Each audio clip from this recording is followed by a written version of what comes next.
Pengorbanan tertinggi dalam budaya paganisme adalah pengorbanan nyawa atau bagian tubuh manusia yang masih hidup. Ada juga yang dipenggal kepalanya dan darahnya disiramkan ke tanah agar tanah tetap subur.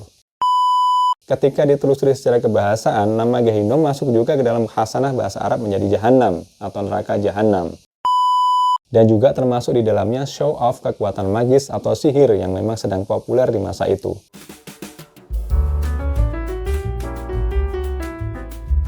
Sepanjang sejarah peradaban manusia, telah jamak diketahui bahwa manusia itu adalah makhluk yang suka eksis satu sama lain. Ya, karena kebutuhan akan eksistensi sebenarnya adalah kebutuhan dasar yang dimiliki oleh makhluk hidup, tak terkecuali manusia. Basic instinct mengatakan bahwa setiap yang hidup mestilah tidak eksting, dan agar tidak eksting mestilah eksis.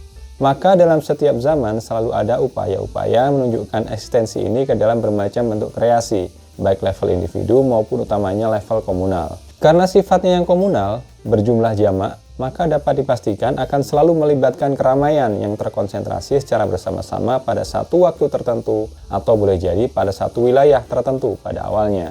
Ramai, hingar-bingar, meriah, semarak, santer, kolosal, berbondong-bondong, akbar, gegap gempita. Itulah gambaran situasional tentang salah satu bagian penting penyusun peradaban dan kebudayaan manusia sepanjang zaman yang disebut sebagai hari raya.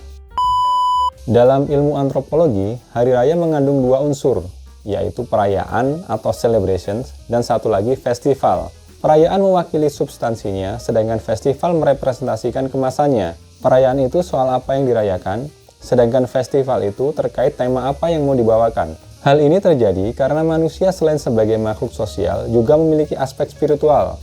Mau diingkari atau tidak, mau ada yang ngaku ateis atau tidak, faktanya, dari zaman ke zaman, porsi spiritualitas itu tidak pernah absen dari perkembangan peradaban. Tersebutlah Wat, Suwa, Yahus, Ya'uq, Nasr, 5 sosok berhala yang diidentifikasi eksis pada zamannya Nabi Nuh. Ceritanya, mereka ini dulunya adalah 5 orang soleh terakhir yang hidup jauh sebelum eranya kaum Nabi Nuh. Sepeninggal mereka, tidak ada lagi generasi yang sekualitas dalam hal ilmu dan kesalehan sebagaimana yang dulu kelima orang ini contohkan. Karena tidak ada lagi pegangan yang otentik, lambat laun informasi tentang 5 orang ini beserta ilmunya terdistorsi oleh zaman. Yang ada justru pengkultusan secara berlebihan, dan pada akhirnya kelima orang ini malah dijadikan sesembahan. Sehingga inilah yang disinyalir menjadi cikal bakal munculnya paganisme politeisme, konsep keyakinan yang menyembah pada banyak entitas, bisa disebut sebagai berhala atau dewa-dewi. Merujuk pada hari raya yang tadi kita bahas, mereka kaum pagan ini merayakan pengakuan atas kelahiran para sesembahan mereka, dan juga pegangan spiritualitas mereka. Haruslah diakui bahwa tradisi paganisme ini adalah tradisi tertua yang bertahan sangat lama sepanjang peradaban manusia. Tidak ada bukti sejarah yang menjelaskan angka pasti kapan pertama kali paganisme ini eksis. Tapi kalau boleh dibilang, peradaban-peradaban tertua di muka bumi ini sudah ada dari ribuan tahun sebelum Masehi. Sehingga bisa dikatakan bahwa tradisi paganisme ini umurnya setua peradaban manusia itu sendiri. Seiring berjalannya waktu, yang dijadikan sesembahan berkembang, semakin beragam, bukan hanya berupa sosok selayaknya 5 orang yang tadi kita bahas, melainkan lebih jauh dari itu, sejauh imajinasi dan jangkauan indrawi orang-orang pada zaman itu. Ada bintang-bintang, ada planet-planet, matahari, bulan, gunung, laut, petir, api, bumi, angin, hewan-hewan, dan lain-lain. You name it lah. Mostly hampir semua elemen dari alam semesta ini diberi nama sesuai sebutan nama sesembahan atau dewa-dewi orang-orang penganut paganisme. Motif perayaannya pun tidak jauh-jauh dari persembahan kepada dewa-dewi itu. Ucapan terima kasih atas kesuburan tanah, harapan agar diberi kekuatan, juga motif-motif antisipasi agar alam yang ditinggali ini tidak menimbulkan bencana akibat kemurkaan dewa-dewi mereka. Tapi sebenarnya, yang mengerikan dari hari rayanya kaum pagan ini bukanlah di perayaan dan temanya, melainkan justru di ritualnya. Dan ritual yang paling umum pada waktu itu adalah pengorbanan. Pengorbanan tertinggi dalam budaya paganisme adalah pengorbanan nyawa atau bagian tubuh manusia yang masih hidup. Ada yang dilakukan dengan cara mengubur orang yang dikorbankan secara hidup-hidup, ada yang ditenggelamkan ke laut, ada yang dijatuhkan ke dalam kawah gunung berapi, ada juga yang dipenggal kepalanya dan darahnya disiramkan ke tanah agar tanah tetap subur.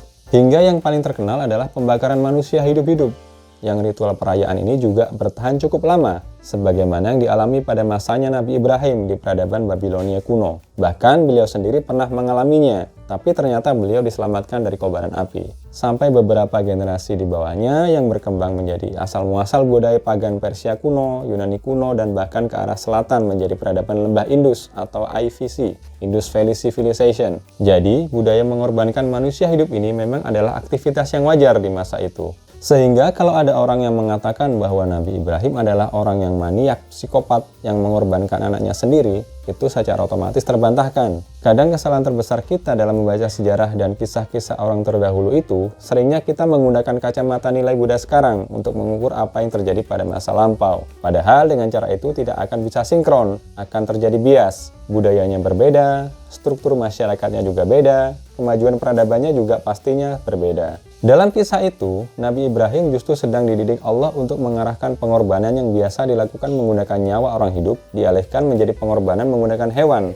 Atau dalam kasusnya Nabi Ibrahim adalah seekor domba. Itu pun bukan semata-mata ditujukan kepada Allah yang disembah, melainkan untuk aspek sosial, untuk dibagikan kepada orang-orang sekitar agar bisa ikut memakan daging hewan yang dikorbankan. Perayaan dengan cara membakar manusia hidup-hidup ini juga diberitakan oleh Al-Quran di surat Ali Imran ayat 183. Alladzina qalu innallaha ahida ilaina alla nu'mina li rasulin hatta ya'tiyana bi qurbanin ta'kuluhun nar. Mereka mengatakan, sesungguhnya Allah telah memerintahkan kepada kami agar kami tidak beriman kepada seorang rasul sebelum dia mendatangkan kepada kami kurban yang dimakan api. Saking lamanya budaya pagan pengorbanan pembakaran manusia ini, sampai juga ke masanya keturunan Nabi Ibrahim dari jalur Ishak yang nantinya turun-temurun dan sebagiannya menjadi bangsa Yahudi. Jika ditelisik dari sejarahnya, di sekitar kawasan Yerusalem ada lembah yang disebut sebagai Gehenna atau Gehinnom. Tempat ini dikenal sebagai tempat pengorbanan anak-anak kepada dewa-dewi kaum pagan dengan cara dibakar. Uniknya, ketika ditelusuri secara kebahasaan, nama Gehinnom masuk juga ke dalam khasanah bahasa Arab menjadi Jahannam atau neraka Jahannam. Zaman bergulir, paganisme masih eksis, tapi perannya diambil alih oleh kekuasaan, kekuatan perang, dan juga kesaktian. Tersebutlah Fir'aun di zamannya Nabi Musa di era peradaban Mesir kuno yang dijuluki sebagai Ramses II. Ra adalah dewa matahari, Mses adalah keturunan atau anak atau titisan. Jadi Ramses adalah julukan yang dinisbatkan kepada keturunan dewa matahari pada waktu itu. Sehingga masih kental sebenarnya dengan budaya pagan. Tapi yang lebih menonjol adalah kekuasaan dan kekuatan. Terbukti dengan banyaknya perbudakan dan penindasan kala itu. Perayaan Hari Raya sendiri agak bergeser dari yang sebelumnya hanya berfokus pada ritual pengorbanan. Di era ini dimasukkan juga unsur kedikdayaan dalam bidang militer. Sebut saja perayaan Hepset yang melibatkan arak-arakan chariot atau kereta perang dan juga kompetisi kekuatan seperti halnya kompetisi olahraga atletik atau mungkin olimpiade kalau zaman sekarang. Dan juga termasuk di dalamnya show off kekuatan magis atau sihir yang memang sedang populer di masa itu. Itulah mengapa di Al-Quran disebutkan pada saat Nabi Musa beradu kesaktian dengan para penyihir Fir'aun, itu diadakannya di tempat dan pada saat pelaksanaan festival Hari Raya. Qala mau'idukum yaumuz zinati wa ayyuhsyaron nasu duha. Dia Musa berkata, waktumu untuk bertemu dengan kami ialah hari raya, dan hendaklah orang-orang dikumpulkan pada waktu duha. Di ayat ini disebut yaumuz zinati, yang syarat akan nuansa keramaian, keindahan, glamor, dan menampilkan yang bagus-bagus, serta menunjukkan kedikdayaan dalam hal kekuatan, dan kemakmuran atas karunia mengalirnya sungai Nil yang membawa kesuburan. Rentang milenium abad kelima sebelum Masehi hingga abad kelima Masehi adalah era di mana ilmu pengetahuan sedang hangat-hangatnya menemukan pondasinya. Sebut saja ada Yunani dengan kemunculan para filsufnya yang sempat menjadi kiblat ilmu pengetahuan pada waktu itu. Tokoh-tokoh seperti Aristoteles, Plato, Pythagoras, Thales, Demokritus rasanya tidak asing di telinga kita saat ini. Dari Asia Timur seperti Tiongkok juga tidak ketinggalan. Filsafat Konfusius, Lao Tzu, dan Sun Tzu, The Art of the War, lahir di era ini. Bahkan penemuan kompas dan kertas juga diinisiasi oleh orang-orang Tiongkok pada masa ini. Tapi ironisnya, di wilayah lain juga tidak sedikit yang mengalami keterpurukan. Ada gap yang lumayan jauh antara yang maju dengan yang tertinggal. Ada yang terkungkung dalam kejahilian atau kebodohan, seperti yang terjadi di wilayah Arab. Ada juga serangan dari banyaknya macam penyakit yang semakin mempertipis harapan hidup manusia pada masa itu. Mungkin ini jadi salah satu alasan mengapa zaman dulu atau setidaknya abad ke-16 ke belakang, pertumbuhan populasi dunia tidak meningkat secara signifikan. Bandingkan dengan 3 abad terakhir yang pada tahun 2100, populasi manusia di dunia diperkirakan mencapai 10 hingga 11 miliar orang atau 10 kali lipat dibanding jumlahnya pada abad ke-16 atau 17. Sangat jauh perbandingannya. Lalu kita juga bisa melihat bahwa di era milenium abad ke-5 sebelum Masehi hingga abad ke-5 Masehi ini, tradisi pagan mulai dikesampingkan karena dirasa tidak bisa menjawab persoalan-persoalan yang semakin kompleks. Hingga hadirnya Nabi Isa dengan ilmu medisnya yang luar biasa datang memberi secercah harapan, bagaikan oase di padang pasir. Dan memang harus diakui, ilmu medis mulai menemukan pijakannya pasca hadirnya Nabi Isa ini. Tapi apakah perayaan dan festival jadi ditinggalkan? Ternyata tidak. Manusia tetaplah manusia dengan segala dinamikanya. Spiritualitas berkurang, rasionalitas meningkat, tapi efek sampingnya tingkat pemenuhan terhadap keinginan manusia juga semakin meningkat. Daripada waktu dihabiskan untuk persembahan kepada dewa-dewa yang tidak terlihat memberikan apa-apa, lebih baik persembahan itu dialihkan menjadi pemenuhan keinginan dan kebutuhan manusia itu sendiri. Begitu pola pikir umum yang terjadi pada waktu itu. Al-Quran pun juga mengabarkan bahwa tipikal hari raya pada zamannya Nabi Isa ini adalah dalam rangka untuk pemenuhan kebutuhan akan makanan.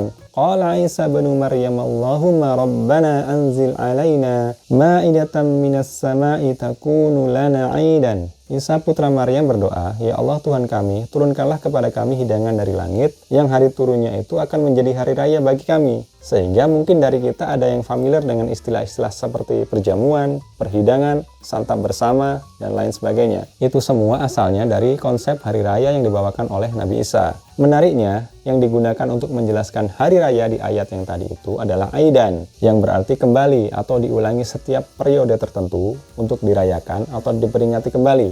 Istilah ini nantinya juga diadaptasi menjadi hari raya Id pasca hijrahnya Nabi Muhammad SAW ke Madinah.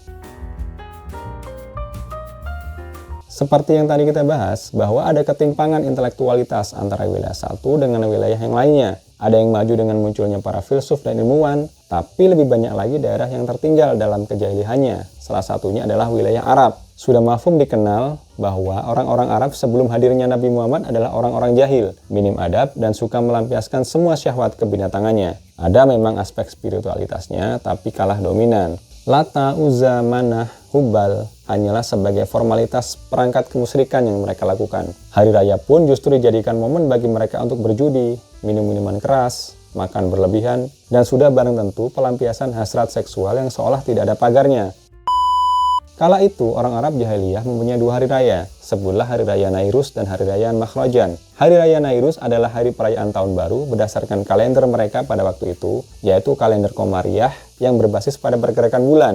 Ini nantinya diadaptasi oleh kaum muslimin menjadi kalender Hijriyah yang juga sama menggunakan konsep perhitungan berdasarkan pergerakan bulan. Yang kedua adalah hari raya Makhrajan untuk memperingati masa-masa musim panen di tengah tahun. Tapi kita sama-sama tahu bahwa bukan hari rayanya yang jadi persoalan, melainkan bagaimana cara merayakannya. Beraneka kemaksiatan dan pelampiasan nafsu kebinatanganlah yang mendominasi ritualnya. Sehingga pada masa hijrahnya Rasulullah, dua hari raya ini diganti baik namanya maupun substansinya. Dari Anas bin Malik radhiyallahu an, ia berkata, dahulu orang-orang jahiliyah memiliki dua hari di setiap tahun yang mereka biasa bersenang-senang ketika itu. Ketika Nabi SAW datang ke kota Madinah, beliau bersabda, dahulu kalian memiliki dua hari raya di mana kalian bersenang-senang ketika itu. Sekarang Allah telah menggantikan untuk kalian dengan dua hari besar yang lebih baik, yaitu Idul Fitri dan Idul Adha. Hadis riwayat Abu Dawud dan An-Nasai. Idul Fitri atau hari raya kecil atau Aid Shogir